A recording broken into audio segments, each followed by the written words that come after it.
Welcome to the world of Dr. Hell, where peaceful nights turn into haunting moments and dreams become unforgettable nightmares. Close your eyes, relax, and let the darkness tell you its tales. But remember, fear never sleeps.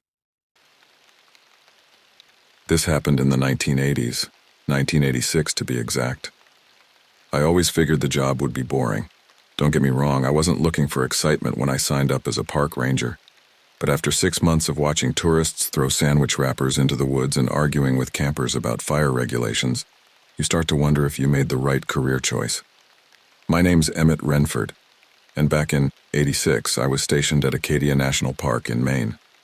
I was 28 years old, fresh out of college with a degree in environmental science and a head full of ideals about preserving nature.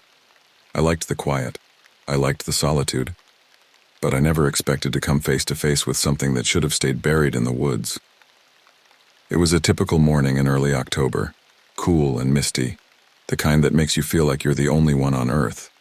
The trees were just starting to turn, splashes of red and gold peeking through the evergreens. I was doing my usual rounds, checking campsites for litter, making sure people followed the leave no trace rules. The crunch of fallen leaves under my boots and the occasional call of a chickadee were the only sounds breaking the silence. That's when I got the call on the radio. The staticky voice of Hank, one of the senior rangers, crackled through. "Emmett, you there? We've got a situation." I pressed the button on my radio. "I'm here, Hank. What's going on?" "Couple of hikers went off trail yesterday. Didn't make it back by sundown. Their car's still in the lot." I sighed. This wasn't unusual. It happens all the time. People think they can wander wherever they please, and it's usually just a matter of following the footprints back to where they veered off. But something in Hank's voice made me uneasy. "I'll head over to the trailhead," I said. "Meet you there?" "Negative," Hank replied. "I need you to meet me by the old fire road. You know the one?" I frowned. The old fire road was barely more than a game trail now, overgrown and rarely used. Not many tourists even knew about it. "Yeah, I know it. Why there?" There was a pause, long enough that I thought we'd lost connection. Then Hank's voice came back, quieter this time. "Just meet me there, kid, and bring extra ammo." The radio went silent, leaving me with a chill that had nothing to do with the October air. I made my way to the old fire road, my mind racing. Hank wasn't one to get rattled. He'd been with the park for over 20 years, seen it all. Or so I thought. When I got there, he was standing near the tree line, hands on his hips, staring into the woods like they were hiding something nasty. Hank was in his late 50s, with weathered skin and eyes that had seen too much. He gave me a look that made my stomach drop, and without saying much, we started walking. As we pushed deeper into the forest, the trees seemed to close in around us. The mist hung low, turning the world into a gray haze. Our footsteps were muffled by the thick carpet of pine needles and decaying leaves. "You ever hear about what happened in '73? Hank asked suddenly, his voice low. I shook my head. "No, what happened?" He was quiet for a moment, like he was deciding whether to tell me. "Couple of people went missing, just like this. Never found them. Park officials kept it quiet, didn't want it messing with the visitor numbers." I wasn't sure what to say, so I kept quiet and followed Hank deeper into the woods. After about an hour of walking, the trail turned strange. It was like the trees were closing in even more, their branches reaching out like gnarled fingers. The air felt thicker, almost hard to breathe. That's when we stumbled on the first sign. A backpack, torn open like it had been mauled by something big. Dark stains that could only be blood smeared the fabric, and not far from it was what was left of one of the hikers. I've seen some bad stuff. People get hurt in the woods, animals don't mess around. But this wasn't an animal attack. The body looked like it had been chewed. Not clawed, not shredded, but gnawed on. Like whatever did it had teeth too big for its mouth. I felt the bile rise in my throat, but I forced it down. Hank was examining the remains without touching anything. He didn't seem fazed, which scared me more than anything else. "Guess we know why they didn't come back," he said, his voice flat. I swallowed hard. What could have done this?" Hank didn't answer. He just stared at the corpse, his face unreadable. Then he reached for his radio. The rest of the search was a blur. We radioed it in, but instead of the usual response, sending a team or alerting the authorities, there was this weird pause. A long silence before the voice on the other end said, "Stay put. Don't go any further. We didn't listen. We kept moving. Deeper. I don't know why. Maybe it was morbid curiosity. Or maybe Hank had seen something like this before and wasn't telling me. All I know is we should have turned back the moment we saw what was left of that poor hiker. But we didn't. As we moved further into the woods, we found more signs. Broken branches, deep grooves in the ground like something massive had scraped through. The air grew colder, and an unnatural silence fell over the forest. No bird calls, no rustling of small animals. It was as if every living thing had fled. The second hiker was slumped against a tree, or at least what was left of him. His neck was twisted in a way that wasn't natural, like someone had wrung it out like a wet towel. His eyes were open, staring sightlessly into the mist. I had to turn away, fighting the urge to be sick. Hank didn't say much, neither did I. There wasn't much to say when you're looking at something that doesn't make sense. It wasn't long after that when we heard it, a sound that still haunts my nightmares. Not a growl, not a roar, but something in between. It was like something was dragging itself through the underbrush, branches snapping under its weight. Hank raised his hand, motioning for me to stop. I wanted to ask if he'd heard it before, but the look in his eyes told me he had. We crouched behind a thick tangle of roots, eyes scanning the tree line. That's when I saw it. At first, it didn't look like much, just a shadow moving between the trees. But then it stepped into a small clearing, and I felt my heart stop. It was huge, easily 7 or 8 feet tall, even hunched over on all fours. Its body was long and sinewy, covered in what looked like a mix of coarse hair and something that resembled tree bark. The limbs were the wrong shape, too long and jointed in places they shouldn't be, but it was the face that made my blood run cold. It didn't have a face, not really. Just a flat expanse of leathery skin with 2 sunken pits where eyes should be. And below that, a mouth. A gaping maw filled with jagged teeth, stretching impossibly wide across what passed for its head. I nudged Hank, my hand shaking. For a second, I thought he was going to shoot it, but he didn't. Instead, he whispered, "It doesn't see us. Don't move." Yeah, easier said than done when you're staring at something that looks like it crawled out of your worst nightmares.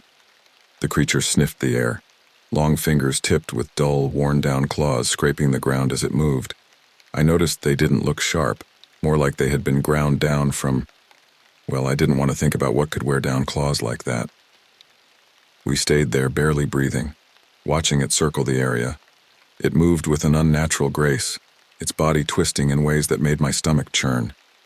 Then it let out that awful sound again, like a deep, rattling cough, and turned back toward the deeper part of the woods. Hank motioned for me to follow as it moved away, and we did, careful not to make a sound.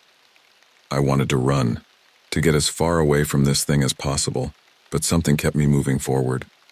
Maybe it was shock, or maybe it was the grim determination I saw in Hank's eyes. We followed it for what felt like hours, watching as it wandered through the woods, stopping occasionally to scratch at the ground or sniff the air. It was hunting, and from the looks of it, we were next on the menu. Eventually, it stopped, and that's when I saw it. It had a nest. Or maybe nest isn't the right word. It was more like a pit, a hollowed-out section of earth filled with bones. Not just animal bones either. Human bones. Some fresh, others cracked and worn like they'd been there for years. I whispered to Hank, asking him if this was what he'd seen back in '73. He just nodded, his face pale in the dim light filtering through the trees. "Is this what got those hikers?" I asked, though I already knew the answer. Hank looked at me, his eyes haunted. "This thing's been here for decades," he said, "and it doesn't leave. We should have left then. I know that now. But something in Hank told me he wasn't ready to walk away, not without taking a shot at the thing. Maybe he figured he owed it to those hikers. Maybe he wanted to put an end to whatever was lurking in these woods. Either way, he raised his rifle, took aim, and fired. The shot rang out, loud and echoing through the trees. The creature screeched, a sound so piercing it felt like it was tearing through my skull. Its head snapped in our direction, those empty eye sockets somehow finding us instantly. It moved faster than anything I've ever seen, charging at us with those long limbs swinging wildly. I didn't even have time to think. Hank fired again, but it barely slowed the thing down. I was knocked flat on my back, the breath leaving my lungs as it barreled past me and into Hank. It took one swipe, just one, and Hank was on the ground, not moving. I scrambled to my feet, pulling my own gun. I don't know what I was thinking. Shooting this thing wasn't going to do much good, but I had to try. I fired once, twice, 3 times.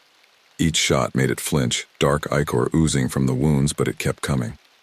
Its mouth hung open, that impossible maw ready to swallow me whole. Then it stopped. It just stopped. Stared at me with that flat, empty face. It tilted its head like it was deciding whether or not I was worth the effort. For a second, I thought maybe it wasn't going to kill me. Then it turned and loped off into the woods, disappearing into the mist as quickly as it had appeared. I ran to Hank, but it was too late. He was gone, his body limp and broken in the dirt. I radioed for backup, my voice shaking as I tried to explain what had happened, but it was no use. By the time they arrived, the thing was long gone, and all they found were the remains. The next few days were a blur of questions and confusion. Park officials swarmed the area, but they found nothing. No tracks, no nest, no sign of the creature. It was like it had vanished into thin air, taking all evidence of its existence with it. They told me not to say anything. Just like in '73, they wanted to keep it quiet. Didn't want the park turning into a ghost town or worse, a hunting ground for thrill seekers and cryptid enthusiasts. But I couldn't keep quiet. Not about this. The nightmares started almost immediately. Every time I closed my eyes, I saw that thing. Its impossible body, its gaping maw. I heard Hank's last scream, saw the life drain from his eyes. I tried to tell people what I'd seen. My superiors, my co-workers, even a local reporter. But no one believed me. They chalked it up to trauma, to the stress of finding those poor hikers. Some even suggested I might have been the one responsible, that I'd snapped under the pressure and killed Hank myself. The worst part? When they finally dragged me out of those woods, one of the senior rangers looked at Hank's body, shook his head and said, "This isn't the first time." I guess Hank was right. That thing had been there for decades, maybe longer. I couldn't stay at Acadia after that.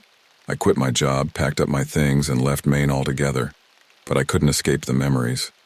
They followed me, haunting my dreams and my waking hours alike. For years I tried to forget.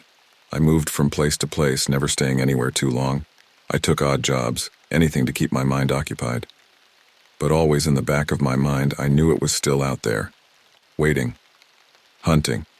It wasn't until 1992 that I finally found someone who believed me. I was working as a groundskeeper at a small college in Vermont when I met Dr. Eleanor Winters. She was a professor of folklore and mythology, with a particular interest in cryptozoology. At first, I was hesitant to share my story. I'd been laughed at and dismissed so many times before. But there was something about Dr. Winters that made me trust her. Maybe it was the way she listened, really listened, without judgment or skepticism. I told her everything, about the hikers, about Hank, about the creature. As I spoke, I saw recognition in her eyes. She'd heard stories like mine before. "What you encountered," she said after I'd finished, "sounds like what some Native American tribes call a wendigo, a creature of insatiable hunger, cursed to wander the forests, always seeking its next meal." I felt a chill run down my spine. "But that's just a legend, right? A myth?" Dr. Winters smiled sadly. "Many myths have their roots in truth, Mr. Renford. And there are more things in this world than we can explain with our limited understanding of science." She showed me reports, newspaper clippings, eyewitness accounts, all describing something similar to what I'd seen, going back decades, even centuries, always in the same general area, the forests of the northeastern United States and southeastern Canada.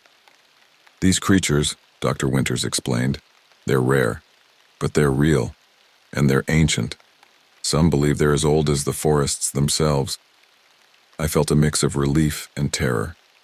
Relief that someone finally believed me, that I wasn't crazy, but terror at the confirmation that this thing, this wendigo, was real, and that there might be more of them out there. Dr. Winters and I spent the next few years researching, gathering more evidence. We never went public with our findings. Who would believe us? But we did what we could to warn people, to keep them safe. Anonymous tips to park rangers, carefully worded warnings posted on hiking forums. But always in the back of my mind, I knew it wasn't enough. That thing was still out there, still hunting, and I couldn't shake the feeling that one day I'd have to face it again. It was in the summer of 1998 that my fears were realized. Dr. Winters had received reports of increased disappearances in Acadia. Hikers going missing, search parties finding nothing but torn backpacks and inexplicable claw marks on trees. I knew I had to go back. I owed it to Hank, to those hikers, to everyone who'd fallen victim to that thing. Dr. Winters tried to talk me out of it, but she knew as well as I did that I was the only one who'd seen it and lived to tell the tale. So, 12 years after I'd fled those woods, I found myself driving back to Acadia National Park. The familiar scenery brought back a flood of memories, not all of them bad. I remembered the quiet mornings, the beautiful sunsets, the sense of peace I'd once found in these forests. But underneath it all was a current of dread. I knew what was waiting for me in those woods. I checked into a small motel on the outskirts of Bar Harbor, using a fake name. I didn't want anyone recognizing me, didn't want to draw attention to myself. The next morning, I headed into the park. It was strange being back. Everything looked the same, and yet everything had changed. Or maybe it was just me who'd changed. I was no longer the naive young ranger I'd been. I was older now, grayer, with eyes I was older now, grayer, with eyes that had seen too much. I made my way to the ranger station, my heart pounding. I didn't know if anyone would recognize me or what I'd say if they did. As luck would have it, the station was manned by a young ranger I didn't know. She couldn't have been more than 25, with bright eyes and an eager smile. It made my chest ache remembering when I'd been like that. "Can I help you, sir?" she asked. I cleared my throat. "Yeah, I'm looking for information on recent disappearances in the park." Her smile faltered. "I'm sorry, sir, but we don't discuss ongoing investigations with the public." I leaned in closer, lowering my voice. "Look, I used to work here. Back in '86, I know about the thing in the woods." The color drained from her face. She glanced around, then motioned for me to follow her into a back room. "How do you know about that?" she hissed once we were alone. I took a deep breath and told her my story. About the hikers, about Hank, about the creature. As I spoke, I saw the same mix of fear and disbelief I'd seen in so many faces over the years. When I finished, she was quiet for a long moment. Then she said, "There have been more disappearances, 3 in the last month. We've been told to keep it quiet, but people are scared. The locals know something's wrong." I nodded. "I need to go back out there, to where it happened." She shook her head vehemently. "No way, it's too dangerous. We've got teams searching, but they don't know what they're looking for." I interrupted. "I do." She stared at me for a long moment, then sighed. "I can't stop you, can I?" "No," I said. "You can't." She reached into a drawer and pulled out a map. "Here, this shows where the recent disappearances have been. Be careful, Mr. Renford. Whatever's out there, it's getting bolder." I took the map, my hand shaking slightly. "Thank you." As I turned to leave, she called out, "Mr. Renford, what does it look like?" I paused at the door, the memories flooding back. "Like nothing you've ever seen," I said softly. "And pray you never do." The next morning, I set out at dawn. The familiar trail stretched before me, disappearing into the mist. The woods were quiet, too quiet. No bird song, no rustling of small animals. It was like the forest itself was holding its breath. I followed the map to the areas of the recent disappearances. They formed a rough circle, centered around the area where I'd encountered the creature all those years ago. As I walked, I couldn't shake the feeling that I was being watched. Hours passed. The sun climbed higher in the sky, but little of its light penetrated the dense canopy. I found signs of the missing hikers, a torn backpack here, a broken camera there, but no bodies, no blood. It was as if they'd simply vanished into thin air. As the day wore on, I began to doubt myself. Maybe I was chasing ghosts. Maybe the trauma of what I'd seen had warped my memory, made me see monsters where there were none. But then I saw it. A footprint. Massive, misshapen, pressed deep into the soft earth. My heart began to race. It was real. It was here. I followed the tracks, my hand on my gun. They led me deeper into the woods, to areas I'd never seen before. The trees here were older, gnarled and twisted. Moss hung from the branches like tattered curtains, and then I heard it. That sound. That awful, rattling cough that had haunted my nightmares for over a decade. I froze, my blood turning to ice in my veins. Slowly I turned. And there it was. It stood at the edge of a small clearing, its massive form hunched and twisted. In the pale light filtering through the trees, I could see it more clearly than I had all those years ago. Its skin was a patchwork of bark-like scales and matted fur, mottled with strange, pulsing growths. The limbs were even longer than I remembered, jointed in impossible ways. And the face? God, the face. It was like a nightmare given flesh. The skin was pulled tight over a skull-like visage with deep, empty sockets where eyes should be. But it was the mouth that held my gaze. That terrible, gaping maw, filled with row upon row of jagged teeth. For a moment neither of us moved. I stood there, paralyzed with fear, as it regarded me with those empty eye sockets. Did it remember me? Did it even have that kind of intelligence? Then it moved, faster than anything that size had any right to move. I barely had time to dive out of the way as it charged, its claws raking the air where I'd been standing. I scrambled to my feet, fumbling for my gun. The creature wheeled around, its mouth opening in that horrible, rattling roar. I fired once, twice, 3 times. The bullet struck home, dark ichor oozing from the wounds, but it didn't even slow down. I turned and ran, crashing through the underbrush. Branches whipped at my face, roots threatened to trip me, but I kept going. Behind me I could hear it pursuing, its heavy footfalls shaking the ground. I burst into another clearing and skidded to a stop. Before me was a sheer cliff face, at least 30 feet high. I was trapped. I turned to face the creature as it emerged from the trees. It moved slowly now, almost leisurely.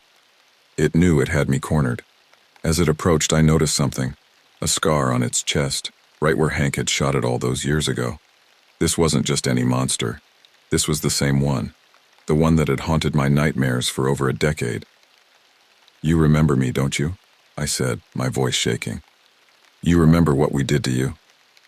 The creature tilted its head as if considering my words. Then it let out a low, rumbling sound, almost like laughter. It was toying with me, playing with its food. I raised my gun again, knowing it was useless but unwilling to die without a fight. The creature tensed, ready to pounce. And that's when I heard it. A voice, calling out from the woods. "Mr. Renford? Mr. Renford, where are you?" It was the young ranger from the station. She must have followed me. The creature's head snapped toward the sound. Fresh prey. In that moment of distraction, I made a decision. I charged at the creature, yelling at the top of my lungs. It turned back to me, surprised by my sudden aggression. We collided with a force that knocked the breath from my lungs. Its claws raked across my chest, tearing through flesh and muscle. The pain was excruciating, but I held on, grappling with the monster as we teetered on the edge of the cliff. "Run!" I screamed, hoping the ranger could hear me. "Get out of here!"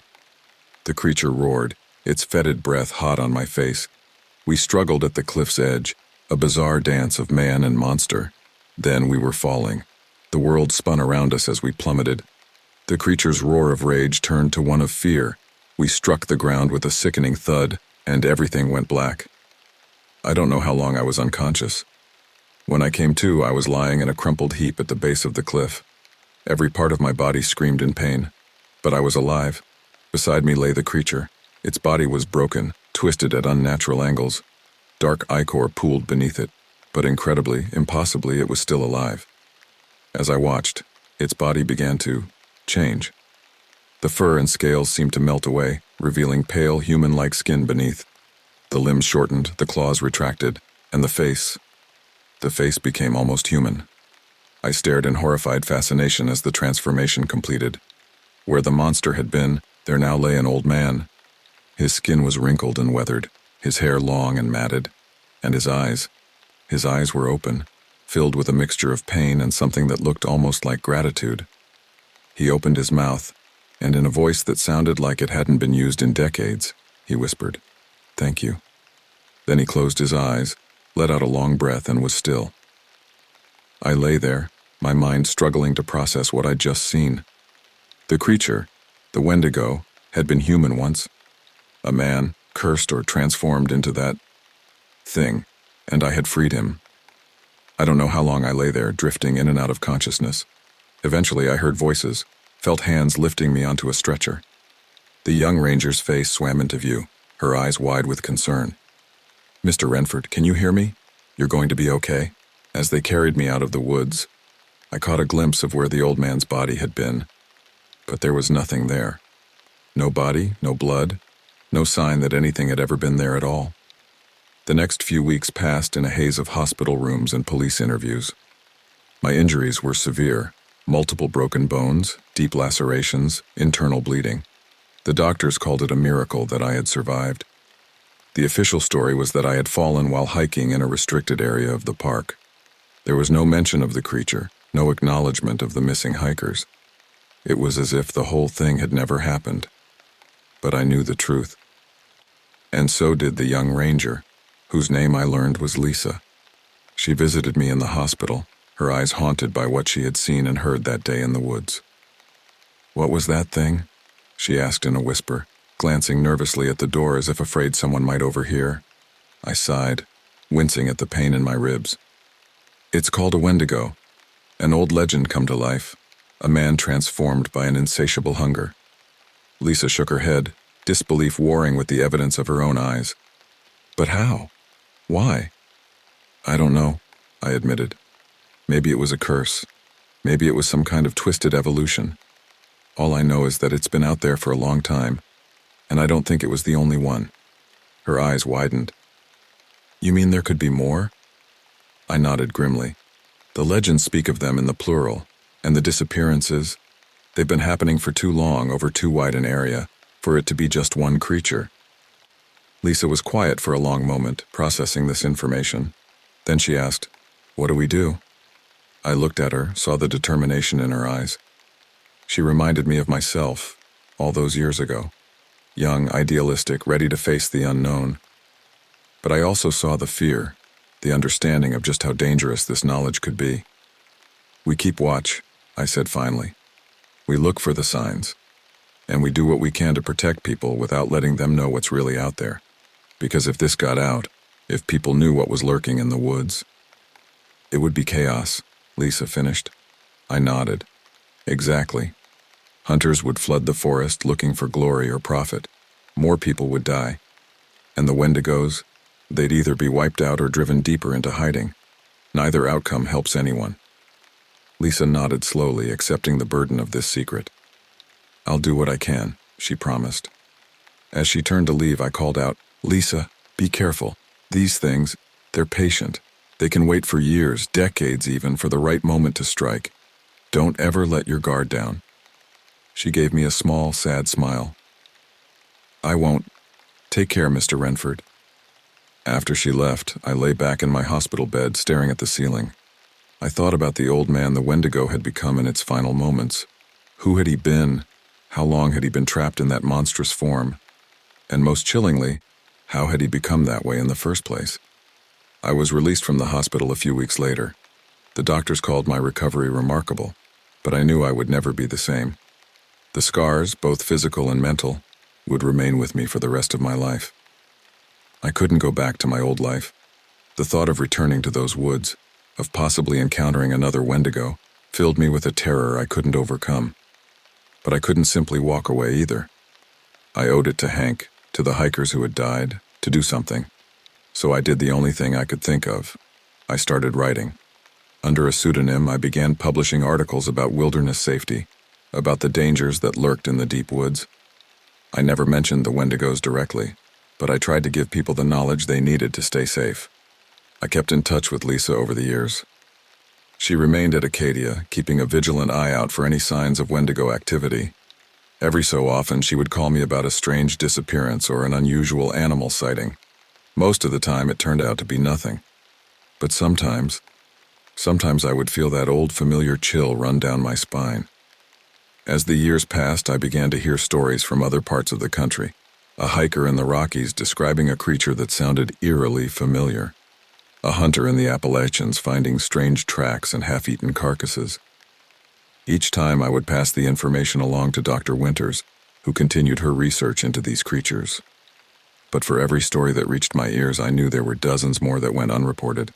People who vanished without a trace, their fates known only to the dark and hungry things that roamed the wilderness. It's been over 30 years since that day in Acadia.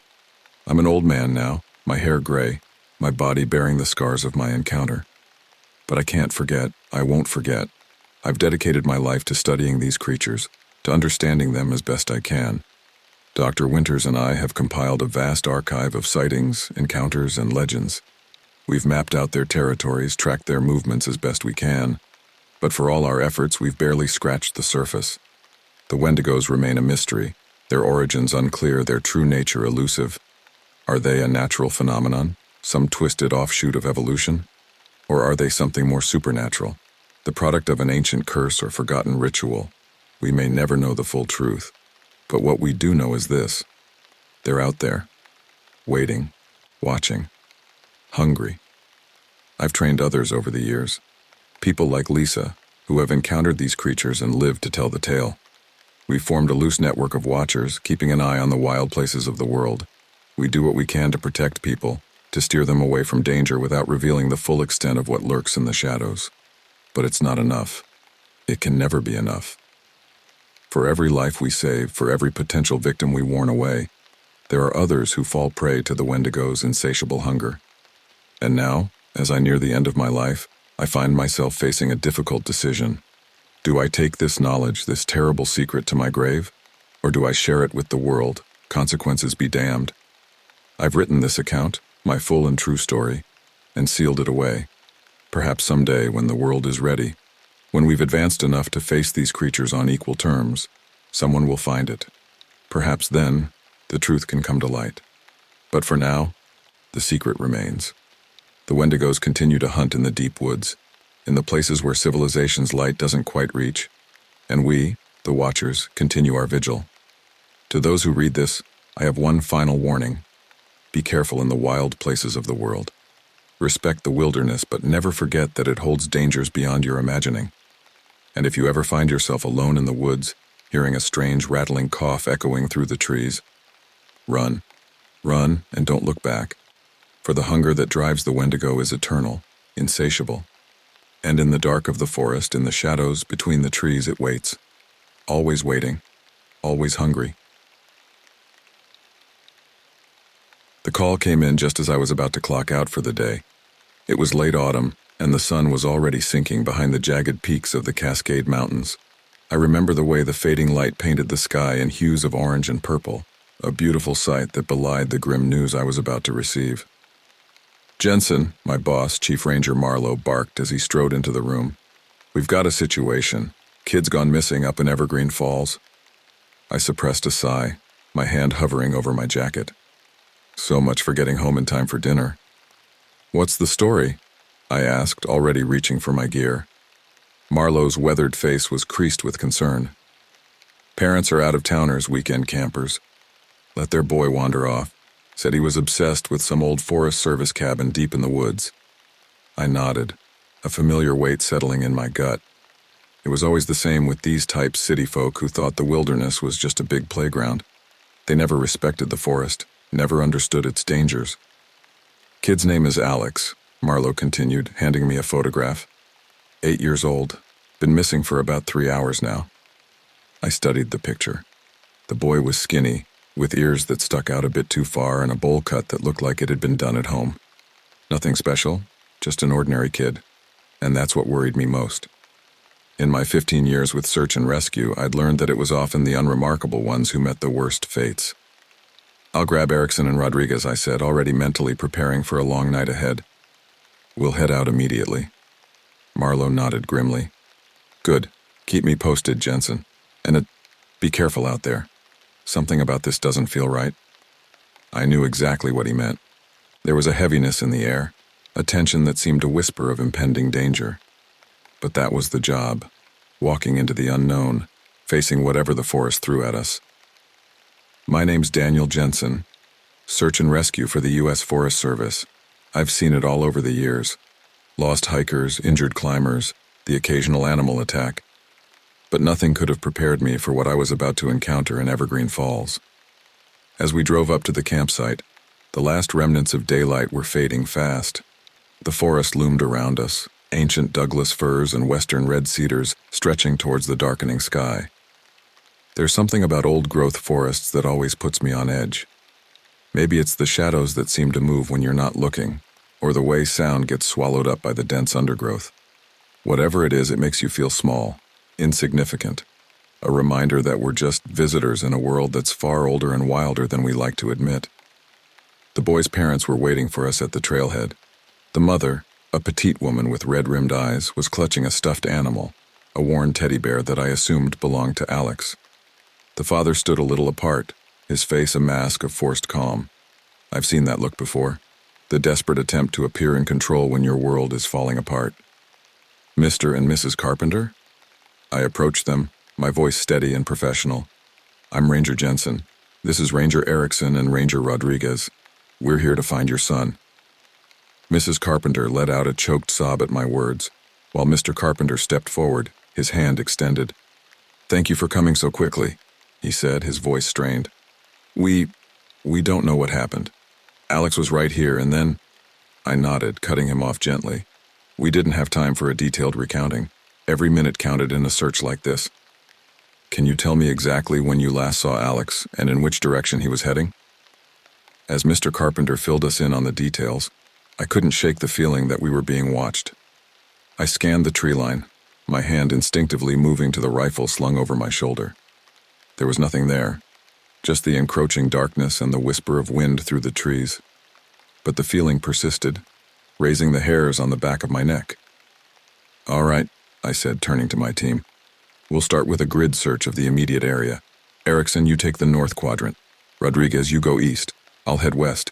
We'll meet back here in an hour to regroup and plan our next move. As we prepared to head out, Mrs. Carpenter grabbed my arm. Her eyes were wild with fear and desperation. Please, she whispered. Please find our boy. He's all we have.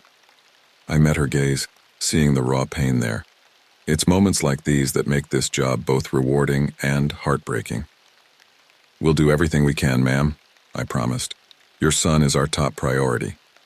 With that, we set off into the gathering darkness.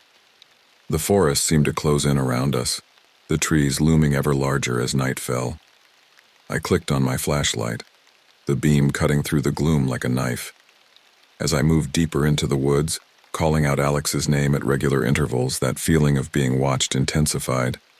I've spent most of my life in these forests. I know their sounds, their rhythms. But that night, everything felt off. The usual nighttime chorus of insects and nocturnal animals was strangely muted. Even the wind seemed to hold its breath, as if the entire forest was waiting for something to happen. An hour passed, then two. We regrouped, shared what little information we had, which was nothing, and headed out again. By midnight, we had covered a significant area around the campsite, but there was still no sign of Alex. No footprints, no scraps of clothing caught on branches, nothing. It was nearing 2 a.m. when I heard it, a sound that didn't belong in these woods. It was faint at first, barely audible over the crunch of leaves under my boots. But as I stood still, straining my ears, it came again. A high-pitched, keening noise, almost like a child's cry, but wrong somehow, distorted, unnatural. My heart began to race as I radioed my position to the others. I've got something, I said, my voice low and urgent. About half a mile west of the campsite, some kind of sound. I'm going to investigate. Be careful, Jensen, Erickson's voice crackled over the radio. We're on our way to your position. I moved forward cautiously, my rifle now in my hands. The sound came again, louder this time, and I could pinpoint its direction. It was coming from a small clearing up ahead, where the trees thinned out a bit. As I approached the edge of the clearing, the moonlight broke through the canopy, casting everything in a pale, ghostly light. And that's when I saw it. In the center of the clearing stood a figure. At first glance, it looked like a man, tall, maybe 6.5 feet. But as my eyes adjusted to the dim light, I realized with growing horror that whatever this was, it wasn't human.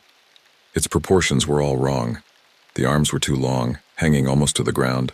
The legs were bent at odd angles, like a spider's. And the skin, God, the skin was pale, almost translucent in the moonlight, with a sickly sheen that made my stomach churn. But it was the face that truly chilled me to my core. As the creature turned towards me, I saw that its features were a grotesque parody of humanity. The eyes were huge, black orbs that reflected the moonlight like polished obsidian. The nose was little more than 2 slits above a mouth that was far too wide, filled with row upon row of needle-sharp teeth. For a moment, we just stared at each other, the ranger and the monster.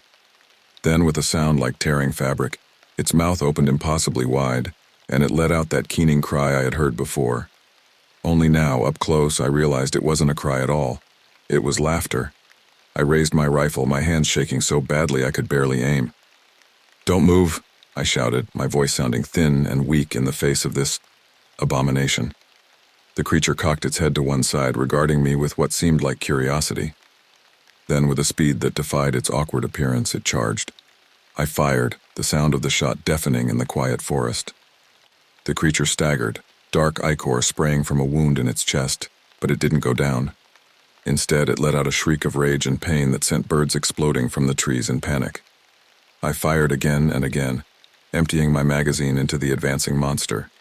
It jerked and twitched with each impact, but it kept coming, its long arms reaching for me, claws gleaming in the moonlight. Just as I thought it was all over, that this thing was going to tear me apart, I heard shouting and the sound of running feet. Erickson and Rodriguez burst into the clearing, their own weapons raised. The creature turned at the new threat, giving me just enough time to reload.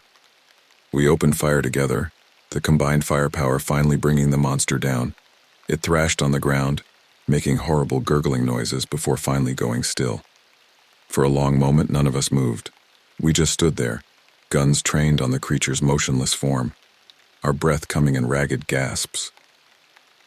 What the hell is that thing?" Rodriguez whispered, his voice shaking. I shook my head, unable to form words.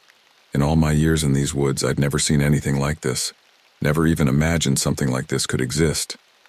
As the adrenaline began to fade, I remembered why we were out here in the first place. "Alex," I said, my eyes scanning the clearing. "We need to find Alex."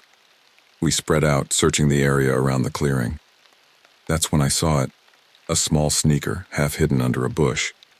My heart sank as I approached, fearing what I might find. But there was no body, no sign of violence, just the shoe, and next to it, a small backpack. I called the others over and we examined the items closely. The backpack contained a few snacks, a water bottle, and a small notebook. I flipped through the notebook, my flashlight illuminating childish drawings. Most were typical kid stuff, superheroes, animals, his family. But the last few pages were different. They showed crude but unsettling sketches of a tall, spindly figure standing among trees, and on the very last page, in large, shaky letters, "It's calling me." A chill ran down my spine as I looked from the notebook to the dead creature lying just a few yards away. What had happened here? What had this thing done to Alex? We searched through the night and into the next day, but we never found Alex. The creature's body, to our shock and confusion, had disappeared by morning, leaving behind only a large dark stain on the forest floor. The official report cited an animal attack, possibly a bear, though no one who had seen the creature believed that for a second. Alex was listed as missing, presumed dead. His parents were devastated, of course. They moved away soon after, unable to bear the constant reminders of their loss. As for me, I couldn't look at the forest the same way after that night. Every shadow seemed to hide a potential threat. Every unexplained sound set my nerves on edge. I tried to continue with my job, but after a few months of jumping at every rustle in the undergrowth, I knew it was time to leave. I put in for a transfer, ended up taking a desk job at park headquarters. It was safer, saner, but I couldn't shake the memories of that night, couldn't forget the sight of that thing charging towards me, or the sound of its unnatural laughter echoing through the trees. Sometimes, on dark nights when the wind howls outside my window, I find myself wondering, was that creature unique, a solitary aberration in an otherwise normal world? Or are there more of them out there hiding in the deep woods, waiting for unwary hikers to stray too far from the trail? And what about Alex? Did he die that night, another victim of the forest's hidden dangers, or did something worse happen to him? Sometimes in my darkest moments I imagine him out there still, changed, transformed into something other. I've never told anyone the full story of what happened that night. Who would believe me? But I know what I saw, what I fought, and I know that the wilderness we think we've tamed is still wild, still dangerous, and still holds secrets that we can't even begin to understand. So if you're ever out in the woods and you hear something that doesn't sound quite right, or see a shadow move in a way that shadows shouldn't, don't investigate. Don't try to be a hero. Just run. Run as fast and as far as you can. Because there are things out there in the dark, things that shouldn't exist, and once you've seen them, you can never unsee them. As for me, I've left the forest behind. But sometimes I wonder if the forest has truly left me. In my dreams, I still hear that keening laughter, still see those black, soulless eyes. And I wake up wondering if one day the creature or others like it will come looking for me to finish what was started in that moonlit clearing. Until then, I'll keep telling myself it was just a bizarre, terrifying anomaly, a nightmare given flesh for one impossible night. Because the alternative, that there's a whole hidden world of such horrors lurking just beyond the veil of our everyday reality, is too much to bear. But deep down, in the part of me that will always be that terrified ranger in the clearing, I know the truth. I've always been drawn to the wilderness, finding solace in its raw beauty and unpredictability. Growing up in rural Montana shaped not just my career as a wildlife photographer and occasional hunting guide, but my entire worldview. The locals knew me as the quiet guy who spent more time in the woods than in town, though few understood my true purpose. For 15 years, I'd been methodically documenting the strange occurrences in these forests, building a catalog of inexplicable phenomena that most people would dismiss as imagination or folklore. My background in environmental science and 3 tours as a Marine Corps Scout sniper gave me the perfect combination of skills for this work: the patience to observe, the training to survive, and the discipline to question everything. The incident that would change everything began on an unusually warm October morning. I'd been tracking reports of strange animal behavior in the Flathead National Forest: deer moving in perfectly synchronized groups, birds falling silent at precise times of day, and most intriguingly, a series of perfectly circular clearings where nothing would grow. My research partner, P.3, had written these off as natural phenomena, but 20 years of experience told me something else was going on. The patterns were too precise, too deliberate to be random occurrences of nature. Planning for extended forest excursions had become second nature, but this trip required special consideration. The weather forecast predicted clear skies, but my instruments told a different story. The electromagnetic field readers I'd modified, based on Dr. Chen's specifications, were showing unusual spikes in activity, correlating perfectly with the lunar cycle and local magnetic anomalies. I packed accordingly: standard survival gear, my customized long-range camera equipment, and several prototype sensors designed to detect the kind of energy signatures we'd been studying. The night before departure, I meticulously checked every piece of equipment. My old Marine Corps habits died hard. Everything had its place. Every contingency had a plan. The satellite phone was fully charged, though past experience suggested it would be useless if I encountered what I was looking for. I laid out my topographical maps marking the locations of previous incidents and the patterns they formed. When connected, they created a perfect geometric shape, with tomorrow's destination at its center. Dawn broke with an eerie stillness that even the local wildlife seemed to notice. The usual morning chorus of birds was conspicuously absent as I parked my truck at the unmarked trailhead. The air felt charged, like the moments before a thunderstorm, but the sky remained clear. My first readings came within minutes of starting the hike. Subtle electromagnetic disturbances that wouldn't have been noticeable without Dr. Chen's modified equipment. The deeper I went into the forest, the stronger they became. The old-growth forest seemed to shift and change as I walked, the trees growing more twisted and ancient with each mile. These weren't the same woods I'd grown up in. Something about them felt fundamentally wrong, as if they existed slightly out of sync with the rest of the world. The shadows seemed to move independently of their sources, and distances became difficult to judge. My GPS unit started showing impossible coordinates, placing me simultaneously in multiple locations hundreds of miles apart. The first concrete evidence came around midday. A perfect circle of dead vegetation, 30 feet in diameter, lay in a clearing that shouldn't have existed according to my maps. The ground within the circle was covered in a strange, phosphorescent moss that seemed to pulse with its own internal light. My instruments were going haywire, registering energy patterns that Dr. Chen had theorized about but never actually observed in the field. As I collected samples and took readings, the air temperature began to drop precipitously. Within minutes, my breath was visible and frost started forming on my equipment despite the afternoon sun. The silence became absolute, creating a pressure in my ears that made it difficult to focus. That's when I first heard it, a low, pulsing hum that seemed to come from everywhere and nowhere at once. What began as scientific curiosity quickly evolved into something far more unsettling as I ventured deeper into the anomalous zone. The electromagnetic readings continued to spike at regular intervals, forming a pattern that corresponded precisely with the lunar tables Dr. Chen had compiled over the past decade. The forest itself seemed to be undergoing subtle but measurable changes. The trees appeared to grow more twisted and ancient with each passing hour, their bark developing intricate patterns that defied botanical classification. My atmospheric sensors detected increasing levels of unknown particulate matter in the air, accompanied by fluctuations in local gravity that should have been impossible according to conventional physics. The deeper I pressed into the woods, the more the very fabric of reality seemed to thin, creating discrepancies in my measurements that would have frustrated a less experienced researcher. Time itself began to behave strangely. My chronometer showed regular jumps forward and backward, though my own biological clock remained steadily aligned with the position of the sun overhead. The actual encounter occurred at precisely 3:47 p.m., according to my last functioning piece of electronic equipment. The humming that had been building throughout the day reached a fever pitch, causing visible distortions in the air that resembled heat waves, but behaved according to no known atmospheric principles.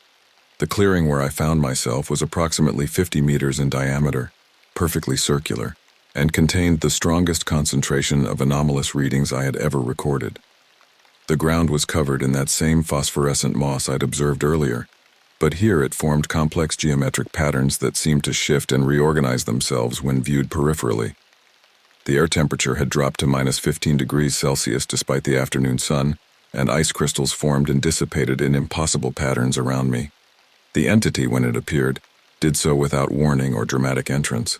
One moment the clearing was empty, and the next it was simply there, as if it had always been present, and my mind was only now capable of perceiving it. The creature, though that term fails to capture the true nature of what I witnessed, defied conventional description. It stood approximately 3 meters tall, though its height seemed to fluctuate as it moved. Its form appeared to exist in more dimensions than our space typically allows, with appendages that moved through impossible angles and surfaces that reflected light from sources that didn't exist. The closest analogy I can provide is that of a four-dimensional object casting a three-dimensional shadow, but even this fails to capture the true complexity of its appearance. The entity's surface displayed constantly shifting patterns of bioluminescence that corresponded exactly with the electromagnetic fluctuations my equipment had been recording, suggesting some form of communication or perhaps a manifestation of its thought processes. Its movements followed a precise mathematical pattern that Dr. Chen would later identify as corresponding to certain quantum mechanical principles we're only beginning to understand.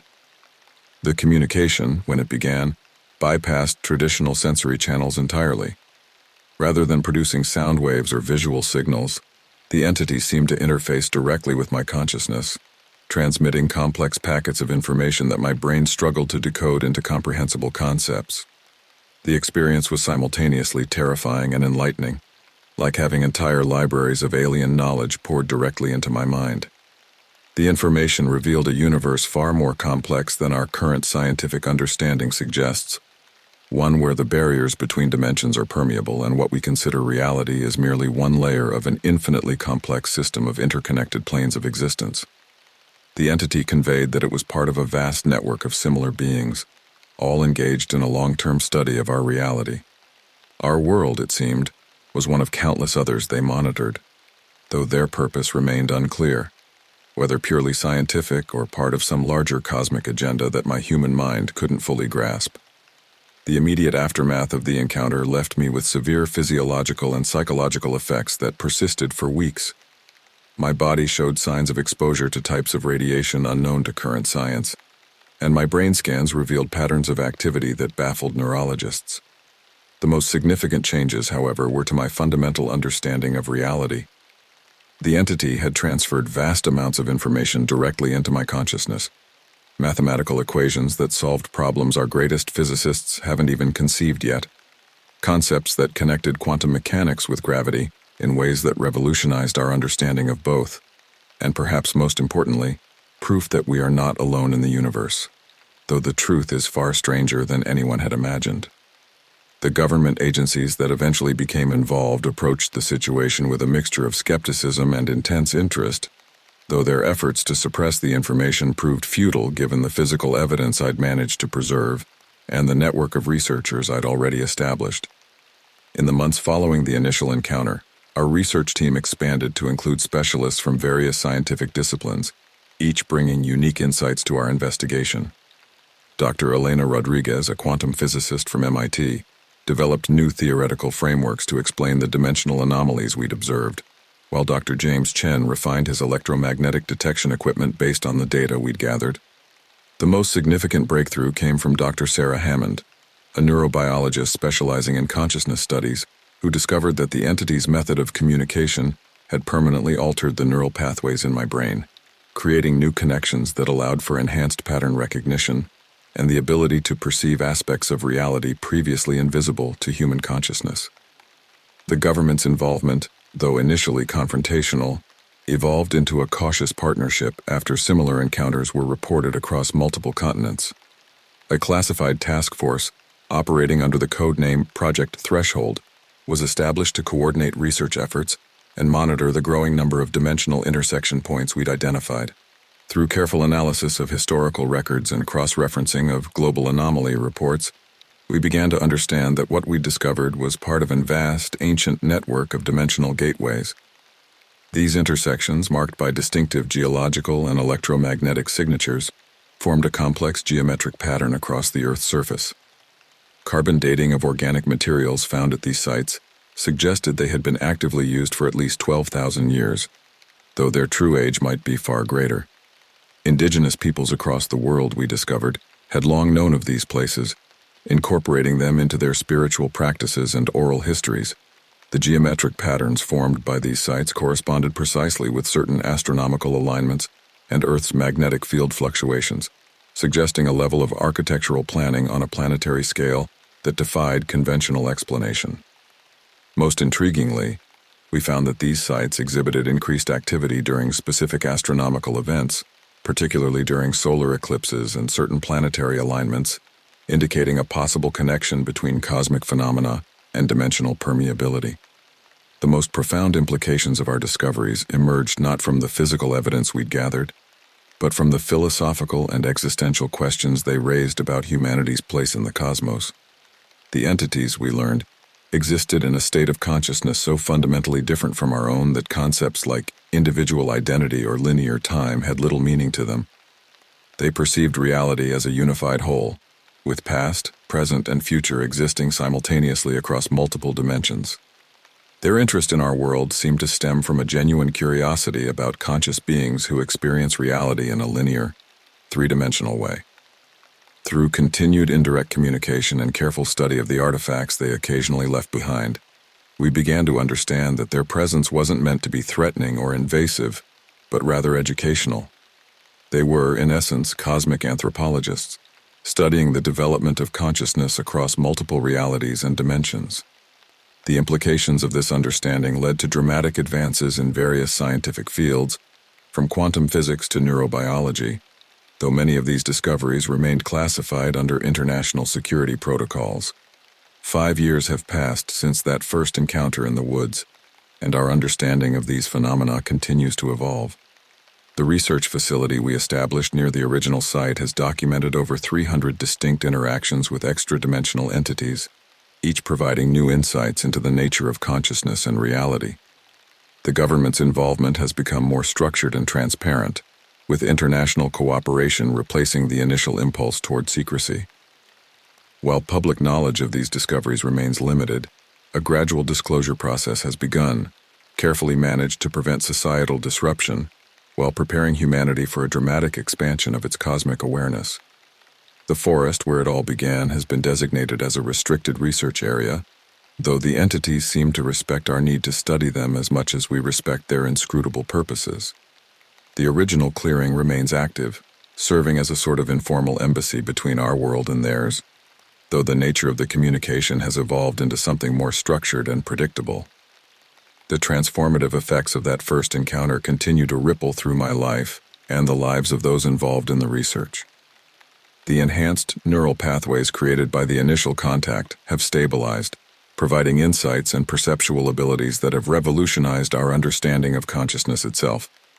Dr. Chen's theories about dimensional intersections have been largely validated, though the full implications of his work are still being understood. The military applications that some initially feared have given way to more constructive approaches, focused on understanding and learning from these entities, rather than attempting to control or exploit their capabilities. Perhaps most significantly, our continued interaction with these beings has begun to shift humanity's collective perspective about its place in the cosmos. We are not alone in the universe, but the truth is far more complex and wonderful than anyone had imagined. The woods where this all began remain a place of mystery and discovery, but now they represent something more. A doorway to understanding our place in a reality far vaster and more intricate than we ever dreamed possible.